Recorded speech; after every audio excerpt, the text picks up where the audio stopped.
नमस्कार। खबरों के सफर को आगे बढ़ाते इस वक्त की बड़ी खबर से। सुप्रीम कोर्ट में आलोक वर्मा की याचिका पर सुनवाई जारी है। आलोक वर्मा के वकील फली नरीमन ने कोर्ट से कहा है कि कमेटी की सिफारिश पर सीबीआई निदेशक की नियुक्ति होती है और उन्हें 2 साल के कार्यकाल के पहले हटाया नहीं जा सकता और इसके लिए कमेटी की सिफारिश जरूरी है।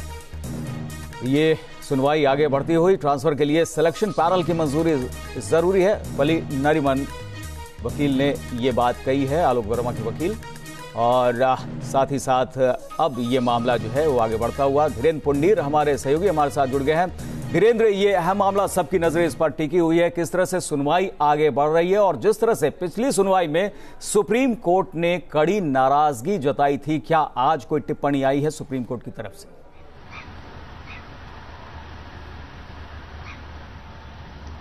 सुप्रीम कोर्ट की तरफ से आज की टिप्पणी थी, आज सबको सुनेंगे। यानी आज जब पिछली बार का हवाला देते हुए उन्होंने कहा कि पिछली बार कोर्ट में जो सुनवाई नहीं हुई थी किसी की और वो जो गुस्सा था कोर्ट का उसका जिक्र किया, तो उन्होंने सुप्रीम कोर्ट के चीफ जस्टिस ने आज सबकी सुनेंगे और उसी कड़ी में फली नरीमन ने अपनी तरफ से कई सारी दलीलें दी। डीएसपी जो स्पेशल पुलिस एस्टेब्लिशमेंट एक्ट है जो सीबीआई गवर्न करती है, जिससे सीबीआई गवर्न होती है, उसका कई दलीलें दी और साफ तौर पर हमारे सहयोगी भी आ गए हैं जो अंदर कोर्ट रूम में मौजूद थे, उन्हीं से समझने क्या आज का जो पिछली तारीख और इस तारीख में आज आपको क्या लुक रखा। तो ये करीब 50 मिनट तक की सुनवाई हो चुकी है। सबसे पहली बात तो है कि फली नरीमन ने बड़ी चतुराई के साथ मनीष सिन्हा के जो पिटीशन है उससे अपने आप को अलग किया है। उन्होंने ये कहा है कि 2012 का जो सहारा केस में जजमेंट था वो मीडिया को प्रतिबंधित नहीं करता, लेकिन अगर कोर्ट चाहे तो अपने आदेश के जरिए इस मामले में रिपोर्टिंग पर बैन लगा सकता है। यानी उन्होंने ये साफ करने की कोशिश की कि मनीष सिन्हा की याचिका से उनका कोई लेना देना है नहीं।